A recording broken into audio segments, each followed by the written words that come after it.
Welcome back, guys. Today we're going to be doing the Bleak Valley. We got Naru, 2 points into Enfeeblement and Verdant Blast, 3 points into Hero Ability. Torres, 2 into Minute Work, 2 into Lunch Break, 3 into Hero Ability. For our towers, we got the Aborian Emissary, Demon Pit, Battle Brewmasters, Ballista Outpost, and Wizard Tower. And for the upgrades, we got up to Lethal Focus on the Hero tree, all the way up to Shadow Crow Collar on the Reinforcement tree, with Courageous Stand and Merciless Defense. Here we go.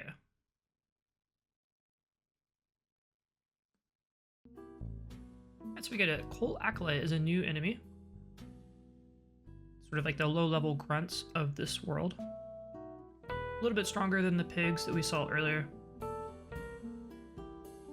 But they have no armor and no magic resist.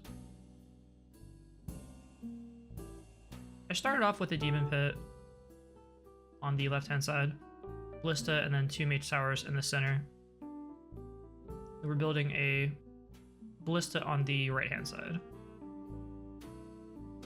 I already have 2 points into the Mage Tower in the center. Then we're going to build a Brewmaster on that right-hand side roundabout.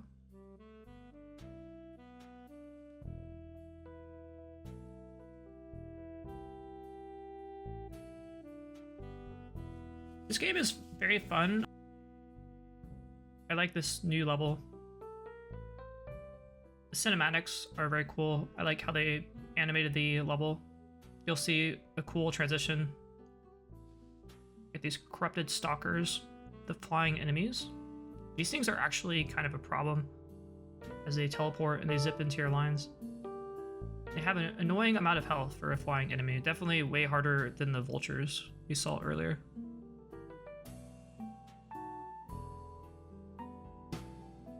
Ballista towers are very good here.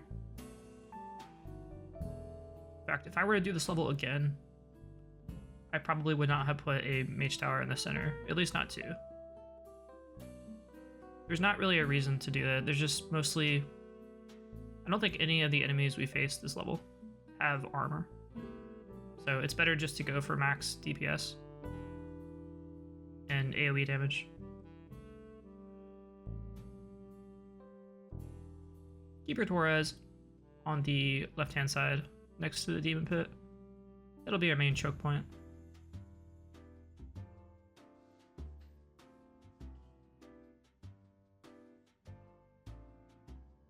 And you can see we're focusing primarily on the Ballista upgrades, but we do have a couple points into the Mage Towers.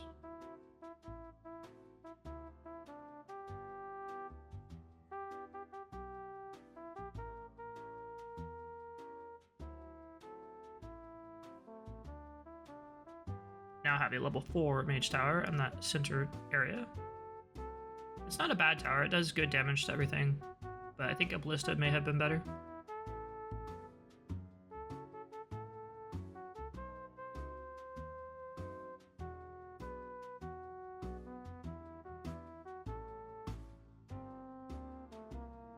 New enemy type, Twisted Sisters. These are mages. They summon these nightmares, and they can only be targeted when they are blocked by barracks, or heroes, or reinforcements, but not regular towers. So you can see the shadow is just creeping by. You have to plop a reinforcement or something on it. The sisters themselves have a range attack. They can actually pile up and start attacking Torres. They will chip him down. You have to micro Torres a little bit on top of the sisters, or put reinforcements or something.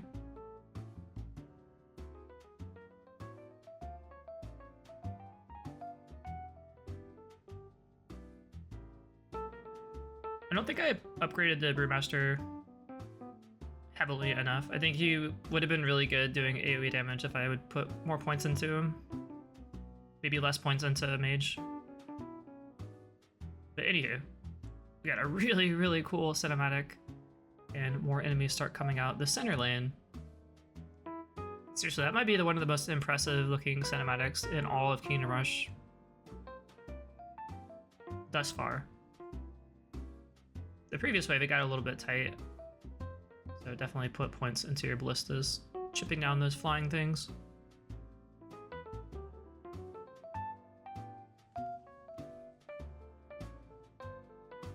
Cultists will summon these little tentacles that don't count as a life. They don't walk towards your exit, but your reinforcements and heroes will start to attack them. So if you notice a lot of tentacles, just walk them back. You don't have to kill tentacles. It's a good idea to get the flying creatures, flying stalkers, to teleport immediately. So I like having a ballista outpost on the farthest left and right hand side towers. That way they can at least trigger the teleportation. They're a lot weaker after they teleport, so like they don't have the option to just blink away.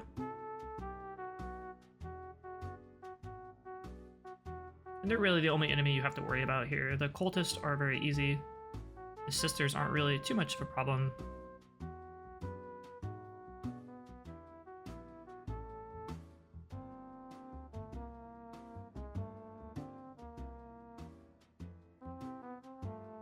Another trick you want to do is place your reinforcements down right before you call in a wave early. And then you'll basically get a free reinforcement. Depending on how early you called it in, but a lot of times you can get a free refresh on your reinforcements by placing reinforcements down, calling a wave in early, then placing another reinforcement down. Get you a little more DPS.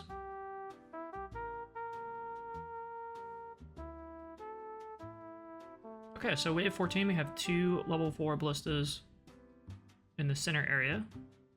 And then multiple level 2 ballistas. 3 on the right hand side, 1 on the left.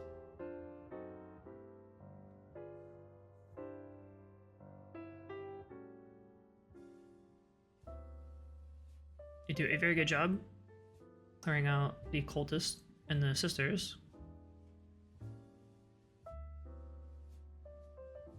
Torres can stand in the center. A lot of cultists are coming out, so he does good there.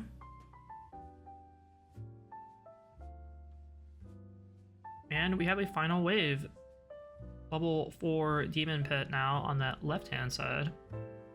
We'll be getting the demon boss, big boss upgrades. They provide some very nice stalling. Also pretty good damage.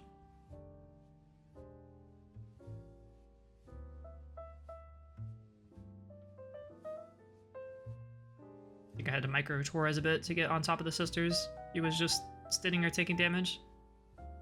But with that, drop a nice wrecking ball, clean up a couple more enemies, and it should be GG. There we go.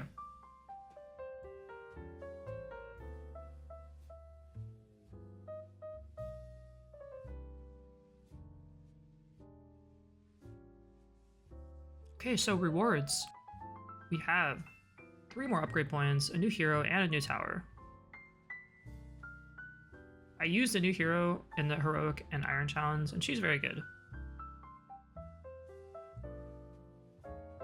Think of Naru, but melee version, so instead of magical attacks, you're doing physical damage. We will definitely be using her. She starts off at level 5, so go ahead and I max out her hero ability right away.